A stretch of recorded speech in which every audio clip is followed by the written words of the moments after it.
हाँ, शुरू करेंगे सर। मंगलाचरण करेंगे। ओम नमः सिद्धेभ्य जय श्री ओम नमः सिद्धेभ्य जय श्री ओम नमः सिद्धेभ्य।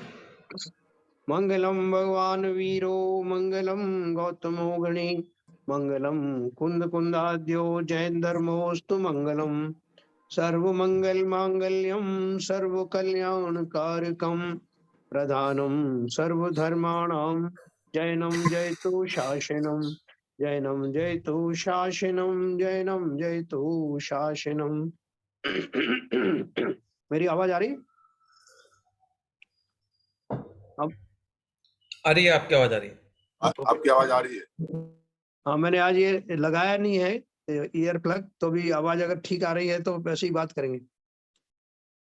एकदम अच्छे से आ रही है। ओके। तो चलिए, कल हमने ज्ञानार्णव ग्रंथ का 32वें सर्ग यानी शुद्धोपयोग का वर्णन में 81 दोहे तक पढ़े। आज हम 82वां श्लोक पढ़ेंगे और निकट जाएंगे स्वा की ओर और निकट जाएंगे शुद्धोपयोग की ओर।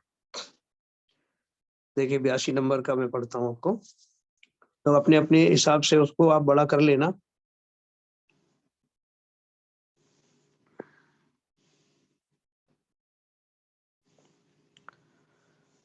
पृथक दृष्टवात्मनः कायं कायादात्मात्मवित् तथा त्यज्य शंको वंगम यथा वस्त्रम घृणास्पदम।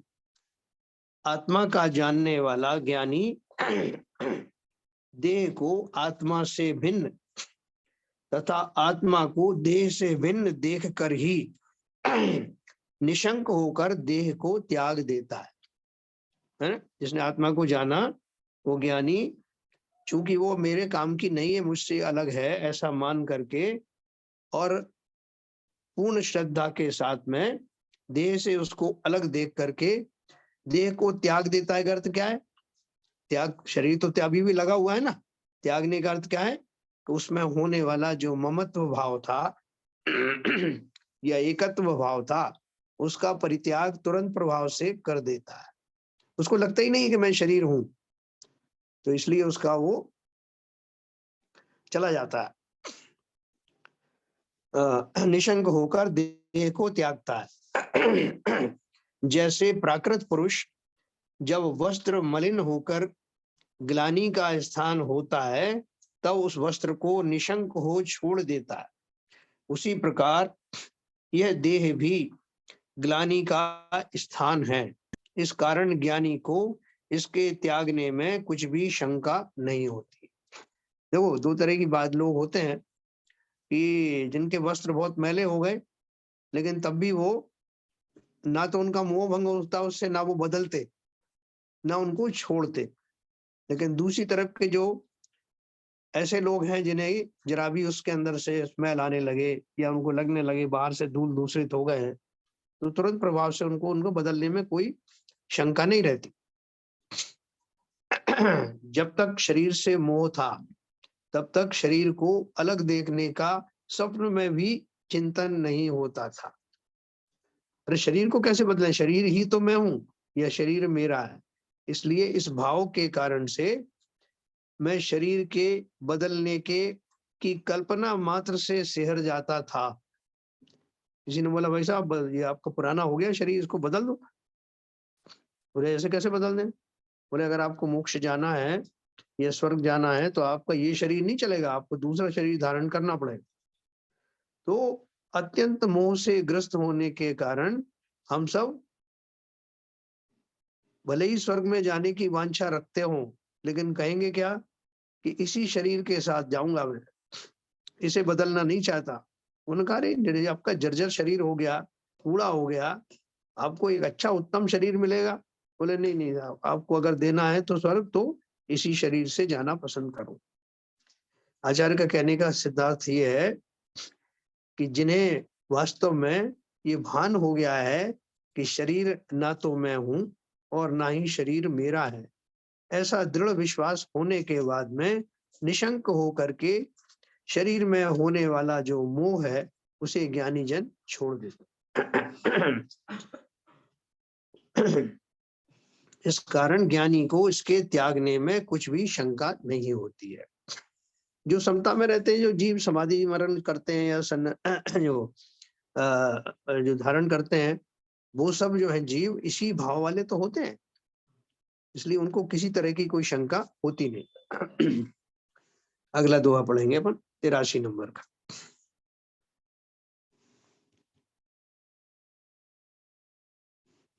हाँ, अंतर्दृष्ट्वा आत्मनिस्तत्वं बहिर्दृष्ट्वा ततस्तुनम् उभयोर्भेद निष्णातो न स्खलत्यात्मनिश्चये। ज्ञानी आत्मा के स्वरूप को अंतरंग में देखकर और देह को बाह्य में देखकर दोनों के भेद में निष्णात कहिए निसंदेह ज्ञाता होकर आत्मा के निश्चय में नहीं दिखता, अर्थात निश्चल अंतरात्मा होकर रहता है। किसी ने आपसे कहा ये जो नारियल देख रहे हो ना आप, तो नारियल का जो एक पोर्शन जो है वो खाने योग्य है, दूसरा फेंकने योग्य है। तो हम कंफ्यूज नहीं होते, इतना ज्ञान हमें अवश्य होता है, हम देखकर समझ जाते हैं इसमें से खाने वाला पोर्शन कौन सा है और फेंकने वाला कौन सा है। तो बोल रहे हैं जो ज्ञानी होते हैं उनको भली प्रकार ज्ञान होता है कि कौन सा मेरा अंतरंग है और कौन सा बाह्य है। ज्ञानी आत्मा के स्वरूप को अंतरंग में देखकर और देह को बाह्य में देखकर दोनों के भेद में निष्णात कहिए यानी निपुण कहिए निसंदेह ज्ञाता होकर आत्मा के निश्चय में नहीं डिगता, यानी आत्मा में निश्चिंत होकर के बिना किसी शंका के उसमें निवास करने लगता है, उसको अपना मानने लगता है, अर्थात निश्चल अंतरात्मा होकर रहता है। तो ज्ञानी हो गया ना, अब उसे कोई शंका नहीं। अगला है 84। ऊपर कर लीजिए थोड़ा।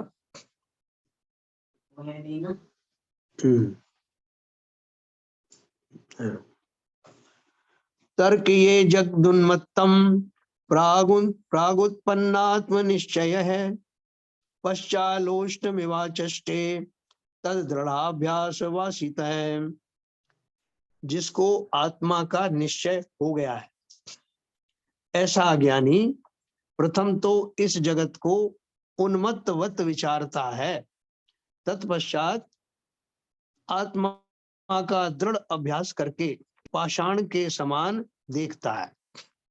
भावार्थ है, जब ज्ञान उत्पन्न होता है उस समय यह जगत बावला सा दिखता है, तत्पश्चात जब ज्ञानाभ्यास दृढ़ हो जाता है तब वस्तु स्वभाव के विचार से जैसा है वैसा ही दिखता है, अर्थात उसमें इष्ट अनिष्ट भाव नहीं होता। देखो ये बहुत इंपॉर्टेंट है। शुरू में जब देह से मुंह छुड़ाया जाता है तो तरह तरह की बातें की जाती हैं, देह की मलिनता के बारे में बखान किया जाता है, देह के जर्जर होने का, बुढ़ापा होने का सब हवाला दिया जाता है। बोलते हैं भाई साहब, नो मल द्वार बहे नित वाशर नाम लिए घिन आवे। शास्त्र भरे हुए हैं जिसमें कि शरीर की जो है वो जो दशा है उसके बारे में घृणास्पद रूप से वर्णन किया। तो लोग बोलेंगे कि साहब ये तो द्वेष हो गया ना शरीर से, और शरीर द्वेष भी तो जो है सर्वथा वर्जनीय है। पहले राग था, आपने द्वेष उत्पन्न करा दिया। तो वो क्या बोल रहे हैं कि द्वेष उत्पन्न जो भले ही हो जाए, लेकिन द्वेष उत्पन्न करने के पीछे वो राग जो इतना गहरा बैठा हुआ था उसको छुड़ाने के लिए इस बात का सहारा लिया गया। लेकिन कालांतर में एक बार वो राग जो है भले ही किंचित द्वेष में बदल जाए, लेकिन जब वस्तु स्वरूप का साक्षात्कार होने लगता है अभ्यास के द्वारा, तब वो शरीर के उस स्वरूप को भी समता से स्वीकार करता है, उसमें द्वेष नहीं करता। क्योंकि आपने देखा ना, नौ कषाय होते हैं उसमें हास्य, रति, अरति, शोक, जुगुप्सा, भय आदि होते ना, तो उसमें ये अरति हुआ, अरति भाव हुआ। अगर मैं शरीर से द्वेष करता हूं तो अरे रे कैसा घृणित शरीर है मेरा, ओहो कैसी मेरी शरीर की माया है, ये कब जर्जर हो जाता है, धिक्कार है ऐसे शरीर को, ये चिंतन 12 भावों में भी दिया हुआ है। लेकिन वास्तव में उसका उद्देश्य क्या है? क्योंकि राग के परिणाम बहुत गहरे होते हैं, द्वेष के उतने नहीं होते, इसलिए राग से पहले द्वेष में कन्वर्ट करके पश्चात उस द्वेष को भी छुड़ा करके समता में स्थापित किया जाता।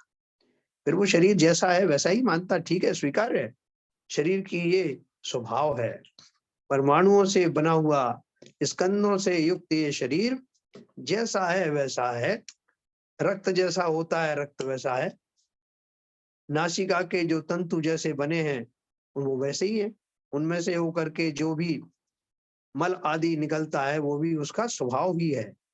ऐसा फिर निश्चित हो जाने के बाद जीव फिर किसी तरह से उससे द्वेष भी नहीं करता। तो इसलिए उन्होंने बोला ज्ञानियों की क्या दशा है, ये बहुत बढ़िया रहस्य की बात है। शरीर को छुड़ाने के लिए शरीर से कोई शत्रुता तो है नहीं, बल्कि एक जगह तो ये भी कहा जाता है कि देह देवालय में बैठा हुआ मैं भगवान आत्मा, मेरा मंदिर है, इसमें मैं निवास करता हूं और मैं अपने नियम संयम आदि का पालन सुरक्षित रूप से कर पाता हूं, ये मुझे सहायक होता है। तो ये सारी जो दशाएं हैं एक इन्हें किसी ना किसी अपेक्षा से कही जाती है। लेकिन वास्तव में जो उन्होंने एक शब्द कहा, जब ज्ञान उत्पन्न होता है उस समय यह जगत बावला सा दिखता है। अभी हमको जैसे अपन बात करते हैं ना कि मैंने रात्रि भोजन छोड़ा, अब छोड़ा तो जो लोग रात्रि भोजन करते हुए मुझे दिखाई देते हैं उन्हें वो अजीब से लगते हैं, मुझे उन्हें देखकर खेद भी होता है क्योंकि मैं अभी उसे छोड़ चुका हूं। तो जितने लोग बुरी तरह से उसमें रत हैं मुझे उनके ऊपर में कुछ मिश्रित खेद सा होता है। लेकिन जब मैं ज्ञानी हो जाऊंगा परफेक्ट, तो जो शुरू में मुझे लोग बावले दिखाई दे रहे हैं या ऐसे दिखाई दे रहे हैं, मुझे लगने लगेगा संसार का ऐसा ही स्वरूप है, इसमें सब तरह के लोग रहते हैं, जिन्हें जिन्हें इसका ज्ञान नहीं है वो रात्रि भोजन करते हैं या और तरह के विषयों में लगे रहते हैं, इसमें उनसे भी द्वेष क्या करना, ऐसा कौन मानता है? ज्ञानी मानते हैं। शुरू में जब कहते हैं कि हमें जब प्रारंभिक ज्ञान होता है तो हमें बड़ा खेद होता है, हम लोगों को उपदेश भी देते हैं, लोगों को समझाते भी हैं, लेकिन कालांतर में संसार के स्वरूप को भली भांति समझने के बाद किसी को समझाने के भाव भी आते नहीं, क्योंकि इस संसार में सब तरह के जीव रहते हैं। मुझे भले ही शुरू की भूमिकाओं वो पागल से लगते थे, लेकिन वो पागलपन कहिए, बावलापन कहिए, वो भी तो इस संसार का स्वरूप का अंग ही है, ऐसा उन्होंने बोला। वस्तु तब उस समय यह जगत बावला सा दिखता है जब ज्ञान उत्पन्न होता है, तत्पश्चात जब ज्ञानाभ्यास दृढ़ हो जाता है तब वस्तु स्वभाव के विचार से जैसा है वैसा ही दिखता है, अर्थात उसमें इष्ट अनिष्ट भाव नहीं होता। ये भूमिका प्रारंभ से ही क्यों शुरू हो गई? क्योंकि जब मैं केवल ज्ञानी होऊंगा तो केवल ज्ञानी को कितनी तरह की विषमताएं और विविधताएं संसार में दिखाई देंगी। कोई विषयों में आरक्त है, कोई शत्रुता निभाने जा रहा है, कोई राग में फंसा हुआ है, सब तरह की विचित्रताओं को देखते हुए भी वो केवल ज्ञानी किसी भी घटना, किसी भी वस्तु को इष्ट या अनिष्ट नहीं मानकर समता में बने रहते हैं। तो वो केवल ज्ञानी होने के लिए जो मंजिलें आएंगी वो भी तो इसी रूप की होंगी ना। इसलिए वो ज्ञानी जो केवल ज्ञान की ओर बढ़ रहा है, सम्यक दर्शन से ऊपर होकर के, और वो उस ज्ञान की उत्कृष्टता यानी केवल ज्ञान की ओर बढ़ रहा है, उसके अंदर भी वही केवल ज्ञान वाली समता का प्रादुर्भाव होने लगता है।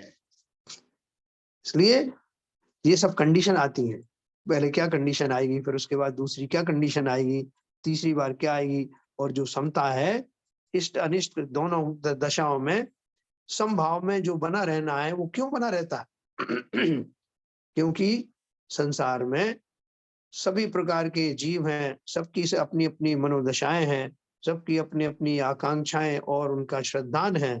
इसलिए अन्य मतावलंबियों से भी किसी तरह का द्वेष मत करना। तो आप क्या बात कर रहे हैं, हमें तो बहुत लोग अच्छे नहीं लगते, हमें तो सिवाय जैन धर्म के और कोई रुचिकर नहीं। तो अगर जैन धर्म अच्छा लगता तो जैन धर्म में ये भी बताया है, सब संसार में सब मतावलंबी हैं, उनके अपने अपने विश्वास हैं, अपनी अपनी श्रद्धाएं हैं, और उन श्रद्धाओं के कारण ये जगत विविधताओं से भरा हुआ है ना। आदिनाथ भगवान के जमाने पर ही 363 धर्म चले थे, मत चले थे ना, तो तब क्यों चले थे? आप कह सकते हो अरे साहब तीर्थंकर के होते हुए भी ऐसा क्यों हो रहा है? क्योंकि संसार में ये सारी घटनाएं होती रहती हैं, इसी का नाम संसार है। तीर्थंकर आदि अरहंत आदि तो मात्र उस व्यवस्था के दर्शक हैं, वो उसमें कुछ फेरफार नहीं करते, ना ऐसा उन्हें भाव आता है। तो जिन्होंने संसार की व्यवस्थाओं को यथा योग्य जान करके उसमें किसी प्रकार का राग और द्वेष करना छोड़ दिया है, समता में धारी ऐसे मुनिराज, ऐसे ही व्यक्ति केवल ज्ञानी हो पाते। अगला दो हम पढ़ेंगे 85।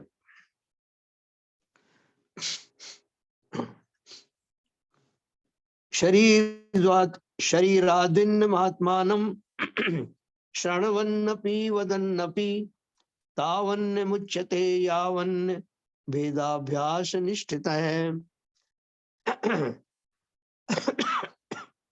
यह पुरुष आत्मा को शरीर से भिन्न सुनता हुआ भी तथा कहता हुआ भी जब तक इसके भेदाभ्यास में निष्ठित नहीं होता है ना, परिपक्व नहीं होता, तब तक इससे छूटता नहीं, क्योंकि निरंतर भेद ज्ञान के अभ्यास से ही इसका ममत्व छूटता है। क्या बोल रहे हैं?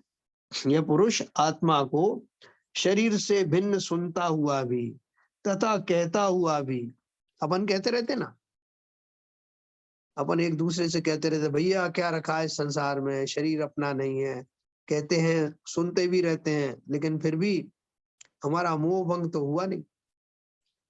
तो इसलिए ऐसा विचारना, यह पुरुष आत्मा को शरीर से भिन्न सुनता हुआ भी तथा कहता हुआ भी जब तक इसके भेदाभ्यास से परिपक्व नहीं होता, तब तक इससे छूटता नहीं। होते ना शिवभूति मुनि, जिन्होंने अपने गुरु जी से सीखा था कि जिस तरह से दाल और छिलका पृथक होते हैं, ऐसे ही आत्मा और शरीर अलग अलग है। और वो भूल गए इस बात को, विस्मृत हो गए। सुना तो था, लेकिन एक बार उनके मन में बहुत तीव्र इच्छा हुई कि जो मैंने सुना था, पढ़े लिखे तो थे नहीं, जो सुना था वो कहीं एक बार देखने को मिले तो मुझे याद आ जाए कि मैंने क्या पढ़ा था और क्या सुना। तो भाग्य से एक स्त्री एक जगह पर दाल और छिलके अलग अलग कर रही थी, दाल एक तरफ कर रही थी, छिलके अलग फेंक रही थी। वो वहां से गुजरे तो उनको लगा, उन्होंने उससे पूछा भी कि तुम क्या कर रही हो? उन्होंने बोला अरे महाराज आपको दिख नहीं रहा क्या, दाल अलग कर रही है, छिलका अलग कर रही हूँ। बस बस बस बस मुझे याद आ गया गुरु के वचन, ठीक इसी प्रकार से ये शरीर और आत्मा भिन्न है, इसीलिए भिन्न भिन्न किए जा सकते हैं। ऐसा विश्वास होते ही वो घोर समता में, गहरी समता में चले गए, और उस समता के बल पर कालांतर में वो मुक्ति को प्राप्त हो गए, केवल ज्ञानी बने। तो इतना सा विश्वास या उस डायरेक्शन में किए जाने वाला फोकस्ड कार्य अवश्य ही कार्यकारी होता है। बिना अभ्यास के सुनी गई बातों के द्वारा मात्र उसके द्वारा कल्याण होता नहीं। इसलिए उन्होंने बोला जब तक निरंतर भेद ज्ञान के अभ्यास ही से इसका ममत्व छूटता है। तो अपन कैसे करें रोज अभ्यास? शरीर को अलग फेंक दें, क्या करें, कैसे चिंतन करें? ये जो अपन 12 भावना आदि हैं, जो अनुप्रेक्षाएं हैं, इनके माध्यम से जो अपन पढ़ते हैं, जहां देह अपनी नहीं तहां न अपना कोय, तो इसका अर्थ क्या है कि उन्होंने ये मान के ही चले हैं कि हमने देह को आत्मा से भिन्न तो मान लिया है। इस विश्वास के साथ वो आगे बढ़ते हैं कि ये तो तुमने जान ही लिया है कि शरीर तुम्हारा नहीं है। तो इसलिए उन्होंने कहा, जहां देह अपनी नहीं तहां ना अपना कोई, घर संपत्ति पर प्रकट है पर है परिजन लोए। लोए माने लो। तो ये इससे उन्होंने निकाला, निष्कर्ष निकाला कि जब शरीर ही मेरा नहीं तो उस शरीर के माध्यम से ही तो सारे नाते रिश्तेदार थे, उसी के पालन पोषण के लिए तो धन आदि थे। तो जब शरीर ही मेरा नहीं है तो ये मेरे कैसे हो सकता? लॉजिकल। तो ये जो बात है ये चिंतन की बात है। इसका निरंतर चिंतन करने से ऐसे ही शिवभूत मुनि की तरह एक दिन मैं उस अभ्यास में पारंगत हो जाऊंगा। शरीर की कौन सी क्रियाएं मुझे अलग दिखाई देंगी, आत्मा की कौन सी चेष्टाएं अलग से दिखाई देंगी, और दोनों को अलग अलग मानता हुआ मेरा मोह जो शरीर से बना हुआ था धीरे धीरे करके उससे निवृत्ति को प्राप्त होता।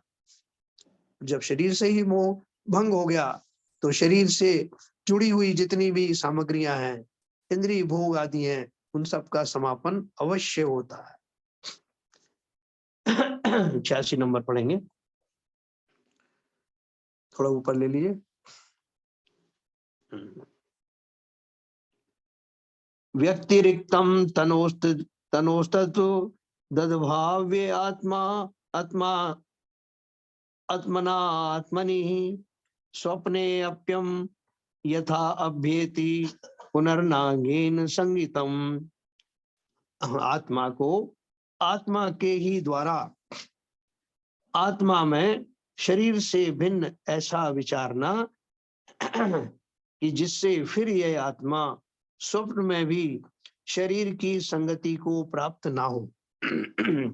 अर्थात मैं शरीर हूं ऐसी बुद्धि स्वप्न में भी ना हो, ऐसा निश्चय करना चाहिए। देखो ये भी संस्कार बनते हैं। जैसे संस्कार कैसे बनते हैं? इस तरह का लगातार चिंतन करते रहने के बाद, आपने वो भावना योग वगैरह किया होगा और हम योग किया होगा, उन सब में वो एक ही बात को बार बार रिपीट करते हैं कि मैं स्वस्थ हूँ, मैं स्वच्छ हूँ, मैं आत्मा हूँ, मैं पर से लगा नहीं हूँ, मैं निरोग हूँ। ऐसा जो वो चिंतन बार बार करवाया जाता है उससे हमारा मन इस निर्णय को भली भांति अंगीकार कर लेता है और फिर उसको धीरे धीरे करके उसमें वो पारंगतता प्राप्त होती है और वो इस अभ्यास को दोहराता हुआ ऐसा ही मानने लगता है। अपने यहाँ तो ये भी अपन ने सुना होगा कि एक झूठ को 100 बार बोला जाए तो आदमी को वो सच जैसा लगने लगता है। यहाँ तो हम सच की ही बात कर रहे हैं, जो ऐसा सच जिसे अनेक दिव्य पुरुषों ने काल में पहले भी अपनाया हुआ है और आज भी अपना रहे हैं। तो ऐसे सत्य को बार बार चिंतन करने से मेरी चित्त के ऊपर में ऐसे संस्कार अंकित होते हैं कि अब सपने में भी मुझे ये लगता नहीं कि मैं शरीरधारी हूं। है जैसे मैं श्रीमद राजचंद्र जी का आपको बताता हूँ ना बार बार, उनके पूर्व के संस्कार थे और इस पर्याय का उनका अभ्यास था, जिसकी वजह से वो कहते थे कि बड़े परिश्रम से यानी बड़ी कठिनाई से हमें ऐसा महसूस होता है कि हम देहधारी हैं। नहीं तो वो अपने उन्मुक्त मानते हैं कि शरीर है कहाँ, अर्थात भावात्मक रूप से वो शरीर की उपस्थिति को भी भूल जाया करते थे। ये उनके पूर्व के संस्कार थे और उनको इस पर्याय में उन्होंने और ज्यादा उसको दृढ़ बनाया। तो हमारे अंदर भी ऐसी वस्तु आ सकती है। जब हम आजकल देखते हैं कि रात में हमें सपने में भी दिखाई देता है हम कि जिन मंदिरों के दर्शन कर रहे हैं या मुनिराज को आहार दे रहे हैं, तो ये संस्कार कहाँ से आते हैं? ऐसा करते करते एक दिन ऐसा भी होगा जब सपन में भी हम अपने को देह रहित ही देखेंगे और किसी भी तरह से सपन में भी देह प्राप्त करने का भाव मन में आएगा नहीं। जो है वो वही नहीं मेरी है, नई देहों की कौन बात करे। तो आत्मा को आत्मा के ही द्वारा आत्मा में शरीर से भिन्न ऐसा विचारना कि जिससे फिर यह आत्मा स्वप्न में भी शरीर की संगति को प्राप्त ना हो।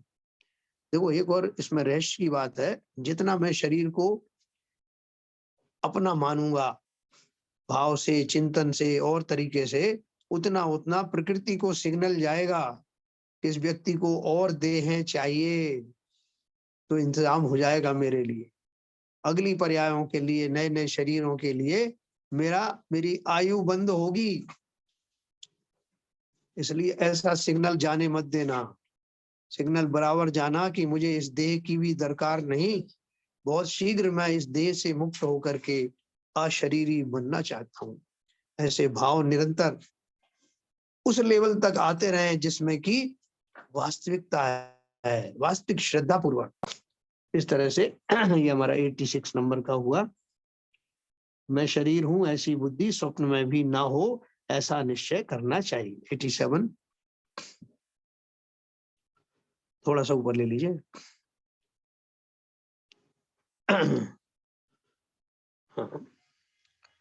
यतो वृतावृते पुंसाम शुभाशुभ निबंधने तदभावात् पुनर्मोक्षो मुमुक्षस्ते ततस्त्यजेत। तथा व्रत और अव्रत शुभ और अशुभ दो प्रकार के बंधों के कारण हैं, और शुभ अशुभ कर्म के अभाव से मोक्ष होता है। इस कारण मुक्ति का इच्छुक मुनि व्रत और अव्रत दोनों को ही त्यागता है, अर्थात इनमें करने ना करने का अभिमान नहीं करता। देखो ये बहुत समझने वाली चीज है। क्या बोल रहे हैं? व्रत और अव्रत, शुभ और अशुभ, यानी व्रत तो शुभ बंध का कारण है और अवृत्ति होना अशुभ बंध का कारण है। लेकिन दोनों को जिसने छोड़ दिया, शुभ और अशुभ, उसे मोक्ष हो जाता है। तो कैसे हो जाता मोक्ष? इस कारण मुक्ति का इच्छुक मुनि व्रत और अव्रत दोनों को ही त्यागता है। बोले साहब आपने ये तो गजब कर दिया, मुश्किल से तो हमने नियम संयम धारण किए थे और आपने वो भी छुड़वा दिए। जब छुड़वाना ही था तो फिर उनको दिलाया क्यों? और उनको छोड़ने के बाद फिर मुझे क्या लाभ मिलेगा? क्योंकि हमने, जैसे अपन ने पहले चर्चा की, कि हम शुभ और अशुभ के अतिरिक्त जो तीसरा शुद्ध भाव है उसके बारे में ज्यादा जानते नहीं। तो व्रत जो लिए हुए उनको छोड़ दें क्या? तो कैसे छोड़ें? कि मैंने जो नियम लिए उनको भंग कर दूं क्या? नहीं। देखो उसके पीछे क्या रहस्य है।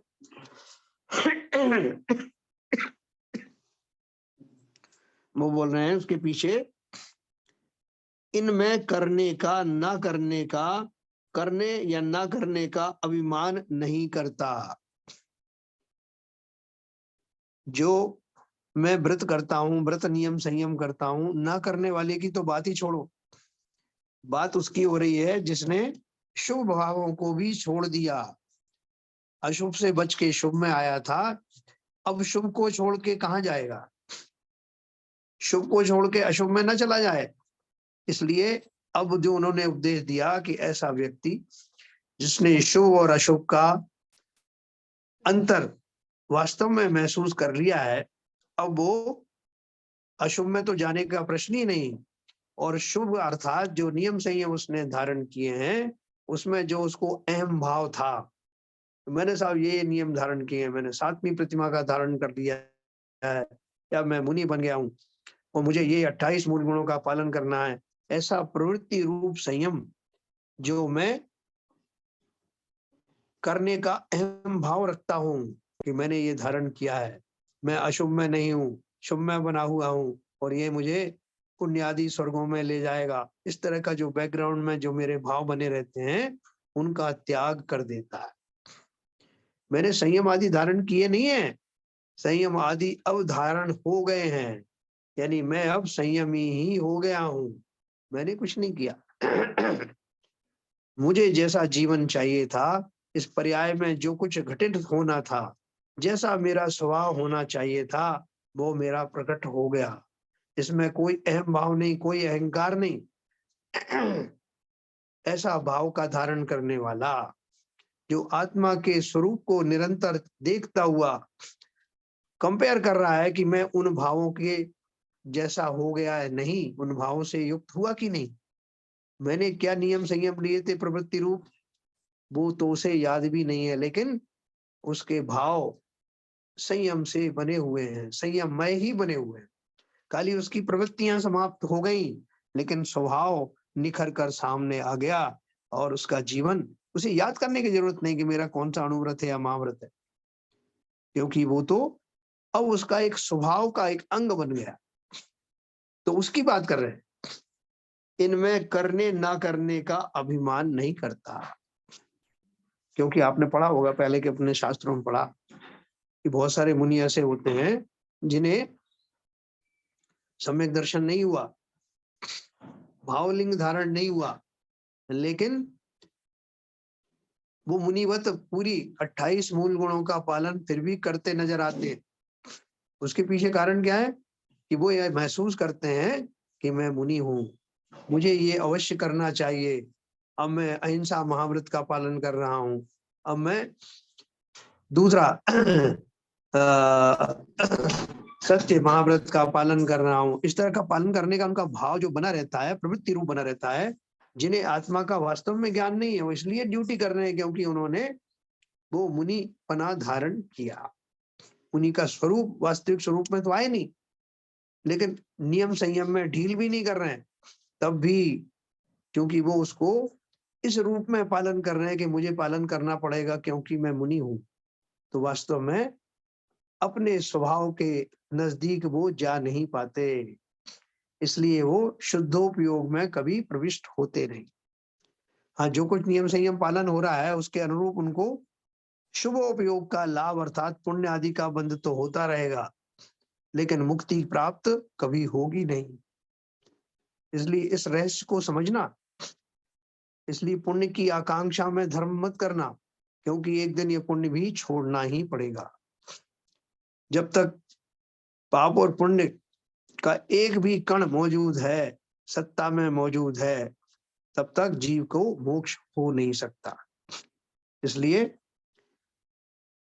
मुक्ति का इच्छुक मुनि व्रत और अव्रत दोनों को ही त्यागता है, अर्थात इनमें करने न करने का अभिमान वो नहीं करता। मेरा तो स्वभाव ही ऐसा है समता में बने रहने का, कुछ करने धरने का भाव नहीं, अकर्मण्य होने का, यानी कुछ ना करके भी स्वभाव में, कुछ ना करोगे तभी स्वभाव में बने रहोगे, कुछ करोगे तो कुछ ना कुछ धारण कर लोगे।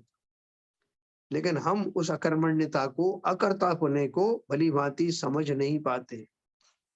जिनेंद्र देव हाथ पर हाथ रखे बैठे रहते हैं, क्यों? गृहस्थ जीवन में कोई बैठ जाए तो क्या बोलते हैं अपन, कैसे हाथ पे हाथ धरे बैठे हो भैया, कुछ काम करो। जो कृत्य हो गए हैं, जिन्होंने वो सब कर लिया है जो करने योग्य है, उनके पास क्या काम धरा है?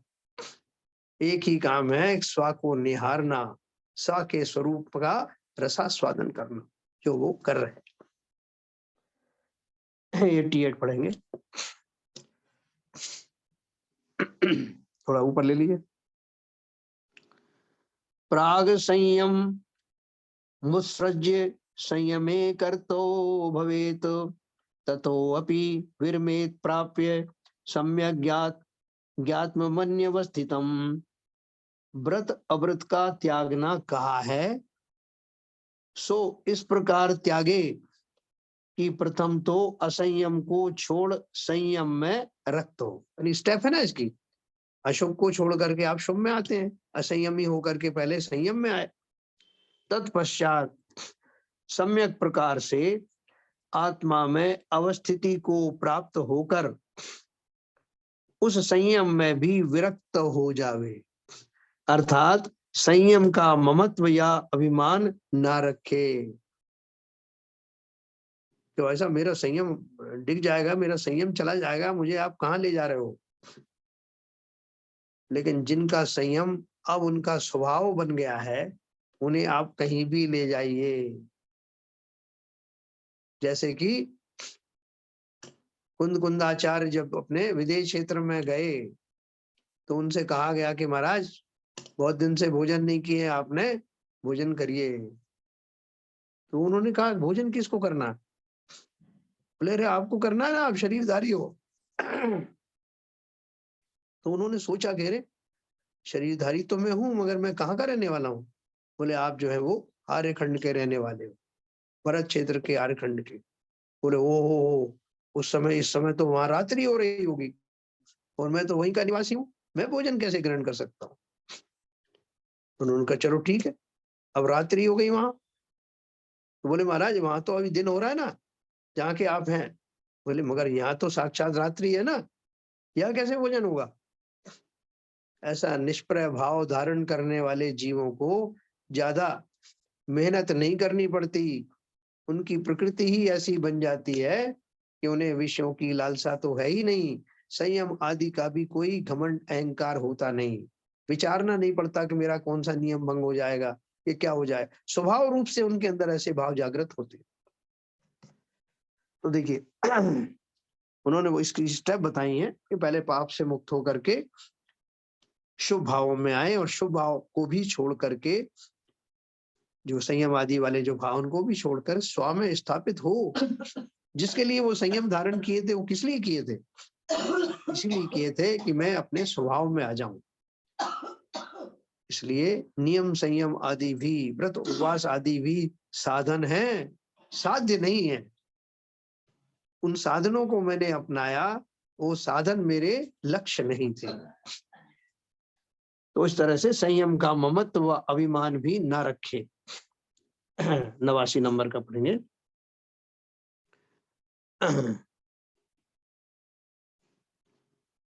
जाति लिंग मिति द्वंद्वमंगमाश्रित्य वर्तते अंगात्मकश्च संसारस्त किस्मात् तद्वितयं त्यजेत। जाति, जाति होती ना क्षत्रिय ब्राह्मण आदि जो है, जाति क्षत्रिय आदिक और लिंग यानी मुनि श्रावकादिक का वेश, ये दोनों ही देह के आश्रित हैं तथा इस देह स्वरूप ही संसार है। इससे मुनि इन जाति लिंग दोनों को ही त्यागता है, अर्थात इनका अभिमान नहीं रखता। महाराज बहुत सारे जो मुनि बनते हैं वो कौन से होते हैं? क्षत्रिय होते हैं, राजा लोग। तो जब मुनि बन गए तो कौन क्षत्रिय है, कौन शूद्र है, कौन ब्राह्मण है, ये सब बात का ध्यान नहीं रखा जाता। सारे वो जो भेद हैं वो सब टूट जाते हैं। तो आप ये देख रहे हो ना सामने, ये मुनि ये क्षत्रिय है, दूसरे वाले मुनि वो ब्राह्मण है, तीसरे शूद्र है, या जो भी है। तो इस तरह की चर्चा ना तो की जाती है और ना ही मुनि पद धारण करने वालों को ऐसे कोई विकल्प आते हैं। उसी तरह से मैं मुनि हूं, ये आर्यिका है, या ये जो हेलक है, ये क्षुल्लक है, ये सब भाव भी जो है ऊपर ऊपर से रहते हैं, लेकिन अंतर में जब चिंतन करते हैं तो इन सब भेदों को छोड़ करके समस्त रूपों में बने रहने वाले वो आत्मचिंतक सिर्फ आत्मा का ही चिंतन करते। स्वरूप चिंतन करते समय ध्यान थोड़ी रखते हैं कि ओ मैं मुनि हूँ, मुझे मुनि के समान चिंतन करना चाहिए। दूसरा सोचे कि मैं हेलक हूँ, मैं क्षुल्लक हूँ, मैं श्रावक हूँ, मुझे आत्मा का इस भाव से करना है कि महाराज मैं मुनि थोड़ी हूँ, मगर मैं श्रावक हूँ, मैं आत्मा का चिंतन उसी अनुपात में कर रहा हूँ। कोई अनुपात नहीं, आत्मा सबकी समान है, वैसी ही निर्मल है, उन्हीं स्वाभाविक गुणों का धारी है। इसलिए किसी भी अवस्था में मैं हूं, जब सारे ही विकल्प छोड़ना है तो जाति और लिंगों के विकल्प क्यों रखेंगे? विकल्प तो सभी छोड़ने पड़ेंगे, तभी वो वास्तव में आत्मिक ज्ञान में लवलीन हो पाए। जाति और लिंग ये दोनों ही देह के आश्रित हैं और इस देह स्वरूप ही संसार है। सारा संसार में जितने भी जीव रहते हैं वे सभी तो देहधारी ही है ना। किसकी देह छूटी? नहीं साहब, उनकी देह छूट जाती ना सिद्धों की, तो वो संसारी है क्या? संसारी जीवों की बात कर रहे हैं। पूरा संसार देहियों से भरा हुआ, चाहे वो एकेंद्रीय हो चाहे पंचेंद्रीय हो, सभी देहों से युक्त हैं, और इसलिए देहों से परे जो आत्म तत्व है उसका चिंतन करने वाले इस संसार की कोई भी वस्तु का के साथ अपनी आत्मा का चिंतन नहीं करते। सर्वथा उनसे विरत होने वाले उस निर्मल स्वरूप आत्मा का ही चिंतन करते हैं, कर पाते हैं, और करने के कारण ही अशरीरी बन जाते हैं। 90 नंबर का पढ़ेंगे, लास्ट पढ़ते हैं अपन। अवेद विद्यथा पंगोर्वेत्ति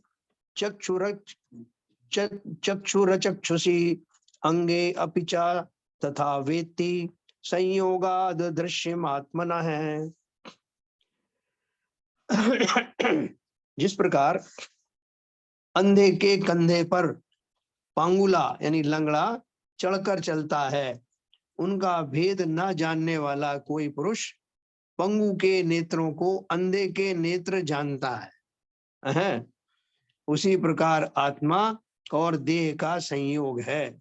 सो इनका भेद नहीं जानने वाला अज्ञानी आत्मा के दृश्य को अंग का ही दृश्य देखने योग्य जानता है। ठीक है, देखो क्या बढ़िया बात करनी दी है कि आपने वो कहानी सुनी होगी ना कि एक अंधा था और एक लंगड़ा था, और दोनों ने आपस में मिलकर सोचा कि भाई हम एक दूसरे के बिना अधूरे हैं, कि अंधे की पैर तो सही है लेकिन आंख नहीं है तो वो देख नहीं सकता, और लंगड़े का आंखें सलामत हैं लेकिन वो चल नहीं सकता।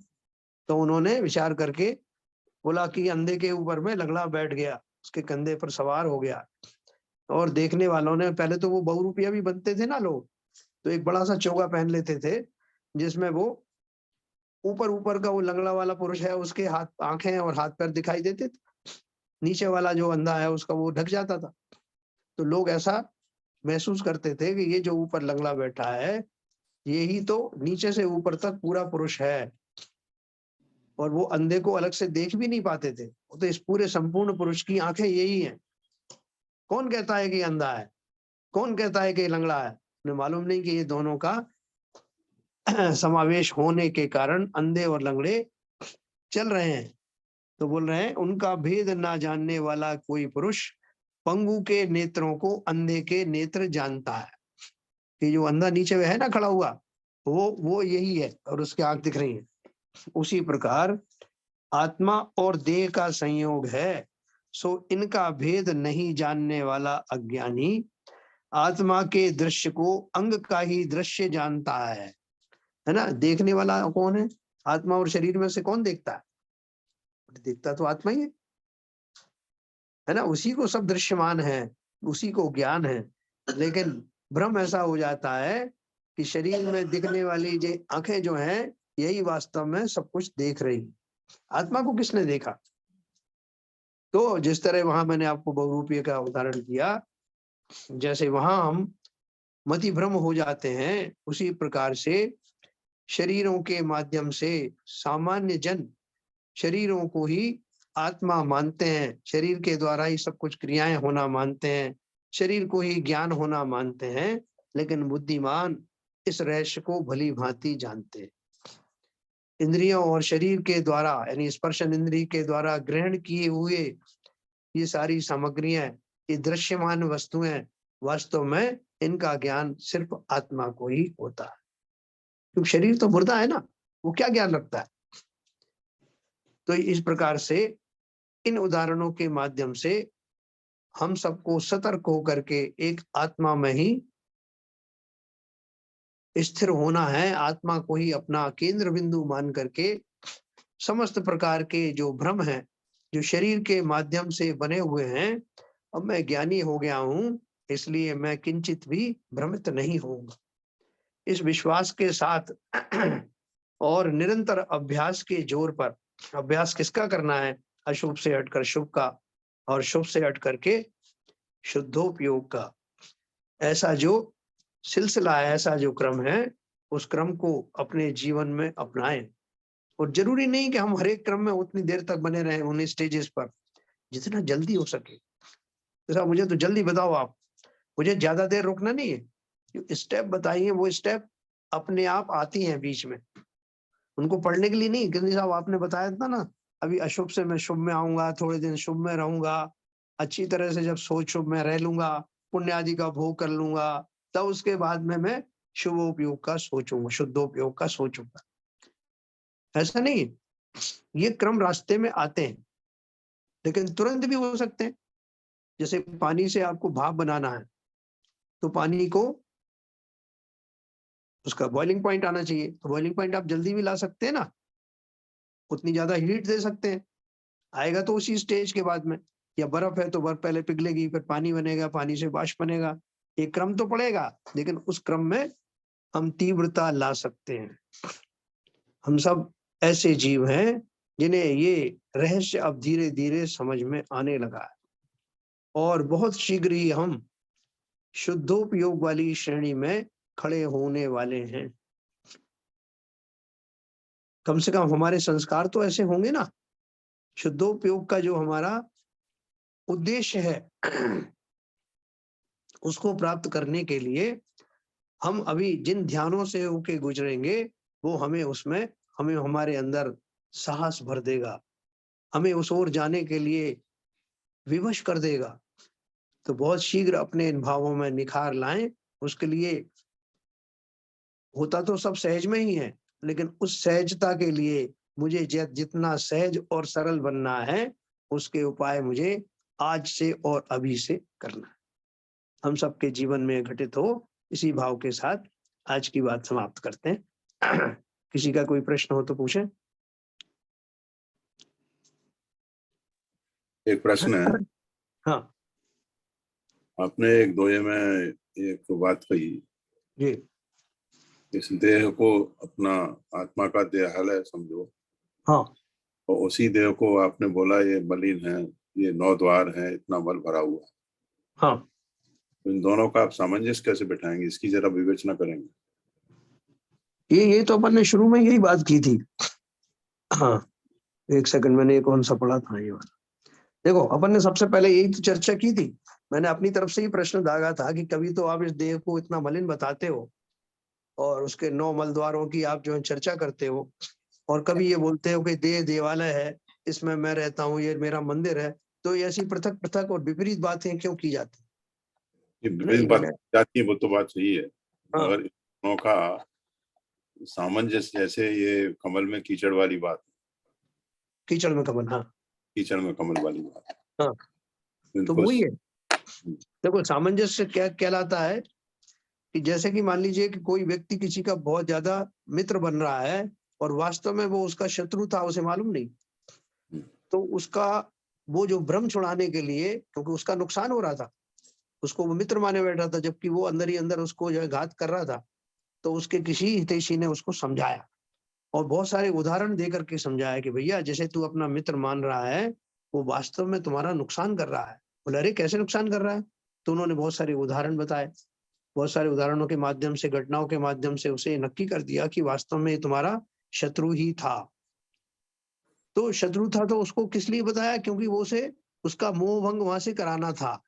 अब वो समझ गया कि ओह, ये तो शत्रु था और मैं इसे मित्र मान रहा था। फिर अब उसके मन में आक्रोश उत्पन्न हुआ कि इतने दिन तक ये मुझे ठगता रहा, अब मैं इससे बदला लूंगा। तो उसके शुभ चिंतकों ने फिर उसे समझाया कि देखो भैया, किसी से बदला बदला लेने की जरूरत नहीं है, तुम्हारा मोह भंग हो गया, तुम्हारा और ज्यादा अहित नहीं हुआ, इसमें ही अपना भला समझो। क्योंकि अगर तुम इससे जो बदला लेने का भाव करोगे, तो इसमें तुम्हें फिर फर्क क्या रह जाएगा? तुम्हारे भी वैसे कुत्सित भाव होंगे। इसलिए अपन जल्दी चेत गए, समझ गए कि क्या बात कैसी है। उससे कोई शत्रुता नहीं करना, कोई मित्रता नहीं करना। ऐसे जो समता के भाव हैं, लाने के लिए प्रारंभ में शरीर से होने वाले तीव्र राग को छुड़ाने के लिए ये वचन कहे जाते हैं कि देह तुम्हारी, ऐसे भाव भरे जाते हैं कि देह में कितने सारे घृणास्पद चीजें हैं, और ये तो तुम्हारा जो है शत्रु है। लेकिन बाद में जब हम उससे विलग हो जाते हैं, हमें वो ऐसा ही प्रतीत होने लगता है कि शरीर में कुछ धरा नहीं है। लेकिन जब हम उन्हें थोड़ी सी उससे वितृष्णा जैसी हो जाती है, तब अगले स्टेप पर ज्ञानी उसको संबोधते हैं कि देखो, शरीर से राग ना हो, इसलिए तुम्हें ये सब बात बताई, बाकी तो शरीर के जो गुण धर्म है वो थोड़ी कहीं जाएंगे, शरीर तो जैसा है वैसा रहेगा। हमें मंदिर जाता हूँ तो बोले मंदिर जाने का कोई, आप जाते हो तो साहब मंदिर में आपको बहुत सारी दिक्कतें आएंगी। क्या दिक्कतें आएंगी? बोले साहब रास्ते में जाओगे तो आप जो है इतने रास्ते में से मलमूत्र आदि पड़े हुए हैं, वो सब आपको क्रॉस करके जाना पड़ेगा। मंदिर में जाओगे तो लोग सब तरह की जो है वो, कोई घंटे बजा रहा है, कोई इस तरह की आपको वो कर रहे हैं। तो आप बोलोगे फिर क्या मैं मंदिर नहीं जाऊं? बोले नहीं, मंदिर तो जाओ, लेकिन वहां जो कुछ होगा उसके लिए तैयार रहना। वो सब वैसे ही रहेगा क्योंकि मंदिर इसी का नाम है। इतने भक्त आएंगे तो फिर मैं समता में धारण के पहले मुझे गुस्सा आने लगा था, कह रहे मंदिर में इतने डिस्टर्बेंस होते हैं फिर तो मैं ना जाऊं। जाओ अवश्य, लेकिन उन घटनाओं से ना राग करना ना द्वेष करना, अपना कल्याण करना। ऐसा जानकर वो व्यक्ति गुण और दोष दोनों को जान करके मंदिर में आता है और अपना काम करके चला जाता बहुत बढ़िया। है। तो और किसी का कोई भाव है? आज थोड़े लोग कम हो गए हमारे।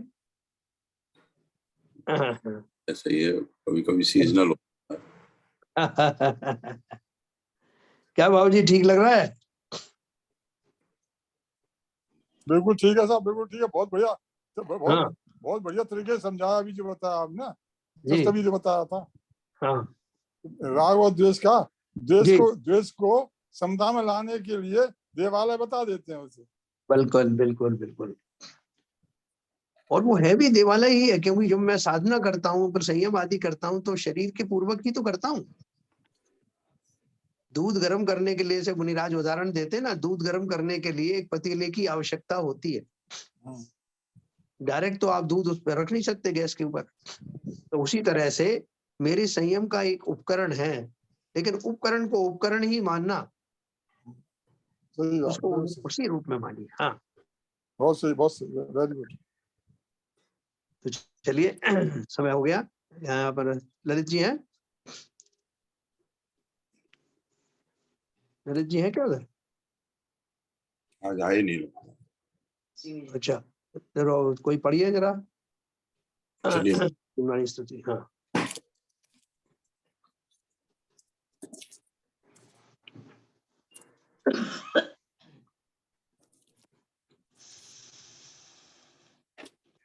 सब लोग तैयार कर लें, एक एक बार कोई भी पढ़े। हाँ, मिथ्यात्म नाश देखो, ज्ञान के प्रकाश देखो, आपा पर भास देखो, भानुषी बखानी है। छाऊ द्रव्य जान वेको, बंद वेद भान वेको, स्वपर पिछान वेको, परम प्रमाणी है।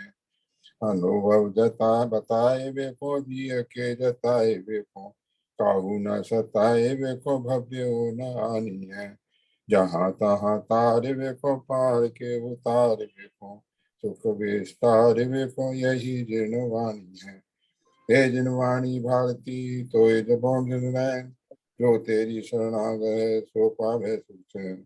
जिनवाणी के ज्ञान से सूझे धोखा दो, तो वाणी मस्तक नमो करूँ जिनवाणी माता की जय। जय। हमारे